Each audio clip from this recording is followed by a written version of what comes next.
amigos? Hoy hablamos de una novela publicada por Coleman Ediciones titulada Amnélica y damos la bienvenida a su autor, Sergio Barragán. Buenas, Sergio, ¿cómo estás? Buenas, buenas Adolfo. Pues aquí contento de que me entrevistes, la verdad. Me alegra mucho que seas tú el que me entreviste. Bueno, pues es un honor para nosotros porque vamos a hablar de una obra fantástica. Para mí es fantástica. Fantástica además en dos sentidos. Por su calidad y también porque resuma fantasía. ¿Cómo se te ocurrió escribirla? Pues mira, llevaba tiempo escribiendo relatos, como bien sabes, Adolfo, además, y se me ocurrió decir qué tienen en común la mayoría de mis relatos, y la mayoría de mis relatos sucedían en casas, y en la mayoría de mis relatos sucedía algo fantástico o algo no tan racional o lógico, ¿no? Y entonces tenía pensado un sitio del que escribir historias en el que había ciertas particularidades, ¿no? Y dije, pues ya lo tienes, escribe relatos que sucedan en ese sitio que se me había ocurrido, y que todos los relatos o la mayoría sucedan en casas, y aprovecharme también de que en relatos, unos relatos y otros se conecten, ¿no? Que de repente aparezca en un relato un protagonista de otro relato, o que se crucen con otros personajes o aparezcan otras casas, ¿no? Que haya cierta conexión, aunque todos los relatos sean independientes y funcionen por sí mismos, ¿no? Entonces, esa era mi intención, ¿no? Voy a escribir sobre un sitio y voy a escribir tantos relatos como se me ocurran sobre ese sitio. Hasta que llegó un momento que dije, ya creo que he terminado de escribir del Valle, ¿no? El sitio que me inventé era el Valle, con ciertas características peculiares, y todos los relatos suceden ahí. Y un poco es eso, ¿no? Escribir sobre algo, y en este caso se me ocurrió escribir sobre un sitio, ¿no? Y sobre los habitantes de ese sitio, ¿no? Que son los vallenses, que los llamé yo, ¿no? Porque viven en el valle. Y nada, a partir de ahí salió, empecé a escribir, y bueno, al final me salieron 32 relatos del Valle, ¿no? Que forman el libro de Andélica. Pues cierto que sucede en un valle. A mí, para empezar, me ha recordado a unos escritores geniales. Juan Vélez tiene un libro que se llama Volver a esa región, que está basado en un valle, una zona de León o algo así. Y bueno, y todos conocemos El Señor de los Anillos, ¿no? En los cuales, igual que en tu libro, al igual que en tu libro, hay un mapa que ubica exactamente el lugar donde suceden los acontecimientos. Me parece que es algo metaliterario, pero que, digamos, define muy bien cómo eres tú. Yo creo que no solamente te trabajas cada uno de los relatos, sino que además eres capaz de conectarlos entre sí y ubicarlos en un universo. Es decir, has creado un universo propio. Creo que eso tiene mucho mérito. Hombre, Es con verdad con la que es verdad. distancia del Señor de los Anillos, hay que reconocer lo que hay que reconocer, y no siendo tan fantástico, ¿no? Al final, mis protagonistas son personas todas, y les pasan algo, y siempre hay algo fuera de lo real, ¿no? Pero no es tan fantástico, o no puedo decir que Amnélica es un libro de fantasía pura, ¿no? Tal vez realismo mágico, bueno, no sé, me lo han dicho alguna vez, pero tampoco quiero decir etiquetarlo, ¿no? Al final, para mí es un realismo con ciertas alteraciones de la realidad, por así decirlo. Sí, tiene ciertos, ¿cómo diría yo? Ciertas cavernas, ciertos lugares por los que se escapa un poco la realidad, ¿no? Eso Suceden es. en casas, pero por los que, hay agujeros por los que se escapa la realidad. Bien Eh, definido, me ha gustado. sí. Eh, yo también por asimilarlo a algo, uno está enclavado en ese valle, va pasando por cada una de las casas de ese valle, con lo cual estás haciendo la crónica de un pueblo en la cual, pero lo que ocurre son un poco unas historias para no dormir del siglo XXI. ¿Tú qué sensaciones quieres transmitir al lector? Bueno, no creo que sea un libro de miedo, ¿no? Pero sí un libro de miedos de los personajes, y de la mayoría de las historias. Un día me la apunté, me dije, ¿de qué va cada relato, no? Ya no el libro, sino de cada relato. y la mayoría de las historias iban sobre miedo, ¿no? Miedo a cualquier cosa, ¿no? Hay desde miedo a sí, a los pájaros, por ejemplo, en uno de los casos, a quedarse solo, a no ser recordado, miedo a muchas cosas. Y luego hay otros cuentos que son más luminosos y transmiten más esperanza. Y entonces hay, pues, al final un poco luces y sombras. A lo mejor hay más sombras que luces, ¿no? En cuanto es más negativo que positivo, ¿no? O hay más miedos que esperanzas, pero no era mi intención, no había una intención clara, ¿no? Yo quería escribir de un sitio y con ciertas características y lo que me viniese. La verdad no me propuse, voy a escribir sobre esto. Al final escribo sobre muchas cosas y sobre la vida, sobre las cosas que encubierta a lo mejor me pueden preocupar, ¿no? Y, y luego al final, pues también de fondo estoy un poco yo, pero realmente son historias diversas y bueno, tienen miedos y alguna cosa te puede perjudicar, o sea, te puede causar miedo, pero no me parece un libro de miedo, sí de miedos, como te decía. Sí. Bueno, el proceso creativo que tú tienes a mí me resulta absolutamente ajeno. Yo no soy capaz de entrar en de inventar esas historias, de tener esa imaginación tan desbordante. Porque en una aparente realidad eh, ocurren cosas extraordinarias. ¿Cómo es el proceso creativo en tu cabeza a la hora de enfrentarte a un relato? ¿Te Pues sale así solo? ¿Lo mis planificas? relatos suelen partir de una idea, ¿no? De nada, una frase o un concepto, ¿no? Por ejemplo, me voy al primer relato, ¿no? Que es el Angélica, ¿no? Que es el personaje principal y por el que recibe el nombre la novela. Al final yo con Angélica lo único que pensaba era en alguien que no quiere que la olviden. Ya está. Partí de ahí. ¿Y cómo lo planteé? Pues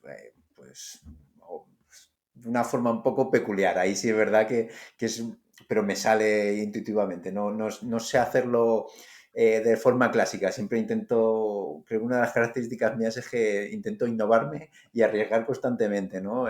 Creo que Angélica además es un libro un poco de descubrimiento y de probar, arriesgar y si sale bien se queda, si sale mal, por supuesto, descartado. Pero he arriesgado. Hay muchas ocasiones a la hora de escribir ¿se puede hacer esto? Yo me lo pregunto, ¿puedo hacer esto? Y lo intento. Si me sale bien y si no me sale, pues nada. Pero yo arriesgo siempre. Salga bien o salga mal. Tiro por el riesgo en lo literario, también te digo, en la vida no, pero a la hora de escribir, ¿por qué no? Si puedo escribir, yo qué sé, uno de los relatos sigue la secuencia de Fibonacci, que es algo matemático, que a mí la gente a lo mejor no lo ve ni nada, pero eh, dije, ¿se podría escribir siguiendo una secuencia Fibonacci? ¿Tendría sentido? Etc, etc. Y salió bien y funcionó bien, y es un relato que funciona bien, y cuando a la gente le explico, oye, es que sigue la secuencia Fibonacci, ¿no? Que tiene relación con la proporción áurea y con el 1, 2, 3, 5, 8, ¿no? Que la suma de los dos números anteriores suma al siguiente y que cada párrafo sigue esa secuencia, el número de puntos que tiene cada párrafo sigue esa secuencia. La gente dirá, ¿pero qué locura es esta? Pues sí, pero funcionó. Tampoco es algo que vaya a hacer 50 relatos sobre eso, solo hice uno. Pero igual que se me ocurre eso, se me ocurre y se puede poner una palabra al revés, ¿no? Hay un capítulo, en un relato en el que pongo la palabra la giro, la pongo al revés, porque hay un momento en que el tiempo va para atrás, y entonces hasta el texto también va para atrás. Hay otros relatos en los que, por ejemplo, tacho palabras. Hay palabras que no quiero que lea el lector, pero están escritas y están tachadas. Y como esas hay unas cuantas cosas, he escrito un relato circular, no sé, en riesgo, pero siempre y cuando riesgo e historia puedan funcionar bien. Si el riesgo no funciona con la historia, pues esos relatos que no me han funcionado, esos son los que he descartado. Pero ya te digo, Adolfo, que yo entiendo si se puede y si me dicen no, si alguien me dice no, lo hago con más ganas, lo intento con más ganas. ¿Vale? Pero eso Bueno, me pasa en la vida en muchas cosas. Por ejemplo, me acuerdo ahora hay una película de un guionista que me gusta mucho, que es Charlie Kaufman, que se llama Olvídate de mí, ¿vale? Que protagonizaba a Jim Carrey, ¿vale? Eh, y fueron unos amigos míos a verla al cine, es una película de hace 20 y tantos años, y salieron horrorizados a los 20 minutos de la película, no les gustó nada. Y dije, ¿por qué no os ha gustado? Y dije, tengo que ir a verla. Yo sí, se han salido, ¿vale? Entonces es una película en la que Jean Carrey no hace de humor. Entonces, claro, ellos iban pensando que iban a ver una comedia y es una película que me gustó mucho, que va sobre eliminar recuerdos de tu pareja para no sufrir y se vuelven a encontrar constantemente. Y perdona que me haya ido por los cerros de Úbeda, pero es un ejemplo claro de cómo al final yo contemplo un poco la literatura, la creación y la imaginación y todo lo que es creatividad de, oye, el que arriesga me suele gustar ver, oye, esto es riesgo, voy a ver. Y a veces el riesgo, pues, el que arriesga, pues lo que hay, te pegas un castañazo, pero otras veces te sorprendes con un mundo diferente o una forma de ver las cosas diferente que pueden fascinarte, ¿no? Y a mí a veces las películas o los libros que más me fascinan tienen mucho que ver con una forma diferente de haberlo hecho, ¿no? Con una forma diferente de ver las cosas, ¿no? Yo sé, por ejemplo, me vean en literatura, Pedro Páramo, que lo leí hace un par de años, que creo que tú también lo habrás leído a lo mejor. Me fascinó Pedro Páramo, ¿no? Claro. Sí. Joder. Conecta un poco con la forma que tienes tú de también de escribir, ¿no? Esa novela, desde luego.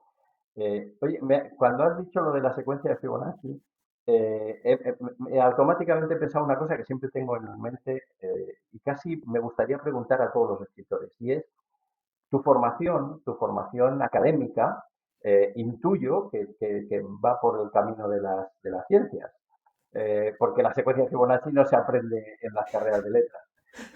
Entonces, eso, ¿cómo una persona que tiene una formación académica de ciencias le da por la pulsión de escribir? Eh, Soy un mix, ¿vale? Yo iba por ciencias, en el instituto iba por ciencias puras y en los últimos 2 años me metí a letras puras. Entonces, bueno, pues, no sé, casi no me dejan hacerlo en el instituto, ¿eh? Porque iba ujú, pues eso, física, matemáticas de las difíciles que había, se llamaban antes así, y me pasé a dar latín, griego, historia clásica, y, porque me gusta, es que me gustan los dos mundos. O sea, quiero decir, mi trabajo es mucho más tecnológico, más técnico, pero me han gustado las dos cosas siempre. Y es más, alguna vez que otra, mis relatos no van sobre matemáticas prácticamente nunca, pero sí alguna vez meto algo matemático o algo científico porque, bueno, escribimos a partir de lo que conocemos y me gusta mucho la secuencia Fibonacci. Me leí un libro hace muchos años sobre la proporción áurea y me fascinó porque están muchos elementos de la naturaleza, ¿no? La naturaleza es proporción áurea y dije, uff, es que esto debería de intentarlo, lo intenté, me salió pero luego la historia no tiene nada que ver, la historia de...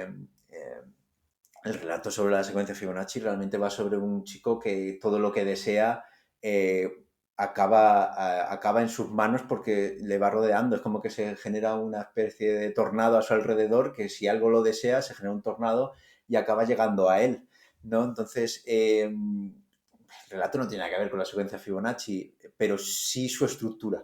Y ahora estoy escribiendo una novela y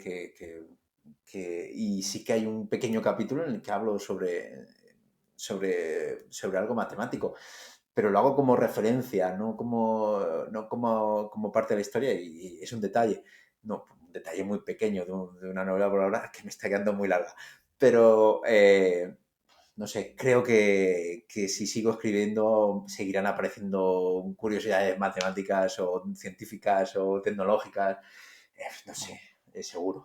sí. Mira, la proporción, las caracolas tienen la proporción áurea. Por ejemplo. Y yo creo que también tus trabajos también tienen o tú, como afrontas tú los trabajos tienen la proporción ahora, porque haces un tirabuzón y un triple salto y un mortal, de manera que hay sí, esa espiral que provoca la proporción ahora. Oye, y ahora me acordaba, hay un refrán que dice que lo que la naturaleza no da, Salamanca no lo presta. ¿Cómo ha contribuido en tu obra ser alumno de la Escuela de Escritores de Getafe? Creía que me ibas a decir cómo ha contribuido en mí Salamanca, porque mi madre es de Salamanca, ahora de un pueblo de Salamanca, o sea que digo, ya, no sabía que sabías que vengo de por ahí, de un pueblo de Salamanca. Hombre, pues mira, formarse a nivel literario, ¿no? Si alguien escucha esto y quiere escribir, yo le aconsejo que se forme por dos motivos. Uno, para saber los errores que cometes, porque cometes seguro, si nunca te has formado a la hora de escribir, cometes errores inconscientes. Dos, y segundo, por convertir escribir en un ritual, en algo en una especie de obligación que te va a gustar. Porque si te gusta contar historias, ¿no? O sea, escribir o contar historias, no sé, pintar, dibujar, no sé, escribir cómics, me da igual. Si te gusta contar historias, si entras en una escuela en la que estás semana tras semana escribiendo, cada vez vas a tener menos miedo a la página en blanco, ¿vale? Yo no la tengo miedo. Yo sé que hay muchos escritores que le tienen miedo a la página en blanco, pero yo es que hace mucho que no me topo con ella. ¿Vale? Entonces, pues yo encantado, que siga muy lejos de mí. Pero creo que una escuela en la que todas las semanas escribes, en la que todas las semanas tus compañeros te comentan y hay un profesor que te dice bien, mal, esto tienes que corregirlo, tal. Ese momento que tú lo conoces bien, Adolfo, de cuando terminas de leer un relato en una clase y la reacción o la no reacción, ya ves si funciona o no funciona, ¿no? Si el silencio, a veces un silencio detrás de una lectura es bueno y a veces es malo. Entonces depende de muchas cosas. Y entonces muchas veces vas leyendo, cuando lees en voz alta, vas leyendo y vas viendo si está funcionando o no está funcionando según vas leyendo, ¿no? Y es bonito. Y luego nosotros, ¿no? Aquí en la Escuela de Getafe, Escuela de Escritores de Getafe, gracias a Adolfo Gilaberte, ¿no? Que hay que mencionar a Adolfo, por supuesto, ¿verdad, Adolfo? A tu tocayo.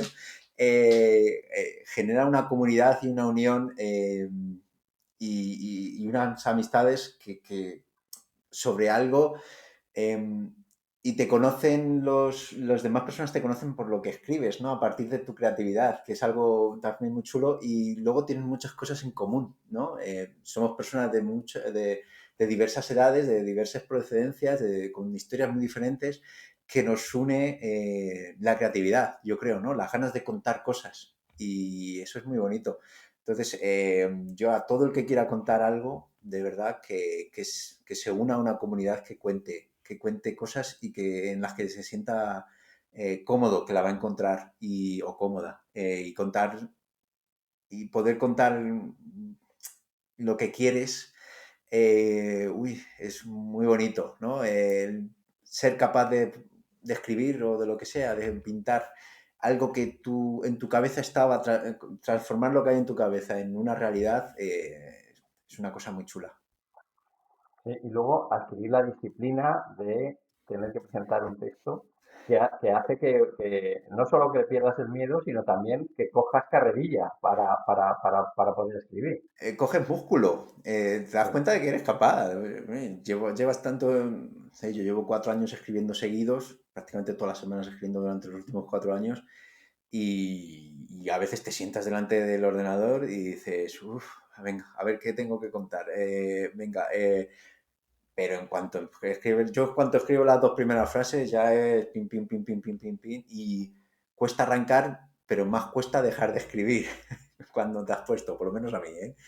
Me cuesta mucho dejar de escribir. Cuando ya estoy enchufado, como tenga algún evento personal que me corte, si paro un relato o un capítulo o lo que esté escribiendo a medias y tengo que hacer algo personal, me voy pensando y tengo que escribir y luego pasa esto y luego no sé qué, o sea, me voy contando, sigo pensando en ese rato hasta que lo termino y hasta que lo reviso, porque escribir no es solo escribirlo por primera vez, parte de la escritura y una parte importante es la relectura, la reescritura y revisarte y seguir contándolo y reescribiéndolo y leyéndolo y también darle aire. A veces hay que dejar algo que hayas escrito un tiempo y volverlo a leer, que ves cosas diferentes. y notas a lo mejor ciertos defectos que no vistes en una primera lectura, una relectura por estar obcecado y no tener un poco de aire con el relato, con lo que hayas escrito. Eh, Hace 40 años, el cantante valenciano Raimon escribió una canción que se titulaba En mi país la lluvia no sabe llover. Él decía, y ahora lo entendemos muy bien, decía, si llueve poco sequía, si llueve mucho catástrofe. ¿Sabe llover la lluvia en el valle? La lluvia en el valle no sabe llover. La lluvia en el valle llueve al revés, ¿no? Que por eso me lo estarás preguntando, ¿no? La lluvia, bueno, hay lluvia normal, pero la que más cuento yo en el valle es lo que yo llamé la Viallú, ¿no? Que es la lluvia que sale de la propia tierra, ¿no? Del sustrato de la propia tierra y forma lo que yo llamé las nubes verdes, ¿no? Entonces se forman nubes verdes que alimentan de nuevo las montañas para que vuelva a crecer la hierba y eso es una de las curiosidades, ¿no? Del valle. Una de las grandes curiosidades por la que me suele preguntar la mayoría de la gente es por la Viallú, ¿no? Porque eh, además creo que es el segundo capítulo en el que ya hablo de la Viallú, el segundo capítulo, no, el segundo relato, perdona, y lo cuento a través de una niña que acaba de llegar al valle y dice, mira, me estáis vacilando, ¿qué es esto? ¿No? Y luego lo descubre y le fascina, ¿no? Porque, bueno, ahí sí se me ocurrió oye, ¿y si en vez de llover fuese al revés, ¿no? Que la lluvia emergiese de la tierra, ¿no? Entonces, en el valle, por ejemplo, tapan las charcas y eso las tapan porque, oye, que se va el agua. Cuando hay lluvia, el agua se va para arriba y vuelve a llover luego, pero llega un momento de un poco de sequía, por así decirlo. Entonces, bueno, es una de las cosas curiosas, ¿no? Del valle, la Beayú, que ellos lo ven normal, pero cualquiera que no conozca el valle pues dirá, ¿qué es esto de la Beayú? ¿Qué me estás contando? Porque no es real, Sí, claro. bueno, cuando uno pasea a través de tus relatos por el valle, se siente un poco como el diablo cojuelo, algo boyer que va visitando las casas de la gente y descubriendo a los habitantes de esta comunidad que es muy original. Tan original como, bueno, y como muestra un botón con lo de la Viallú, como la imaginación desbordante que demuestras en esta novela, que a mí me parece encantadora y que recomiendo vivamente leerla, Amnélica, de Sergio Barragán, en, en, en ediciones Coleman. Pues muchísimas gracias, Sergio, por habernos acercado a tu libro y por mostrarnos un poco un camino tan original como el que tú tienes, ¿no? Eh, Cualquiera, es proponérselo. Yo siempre lo digo a cualquiera, es proponérselo. Escribir y contar historias es proponérselo. Y yo, Adolfo, pues gracias por haberme invitado, gracias por haberme entrevistado. Me hacía mucha ilusión, te lo dije el otro día. Y bueno, pues cuando queráis, yo estoy aquí. bueno, pues a vosotros amigos os veo próximamente. Hasta luego. Hasta luego.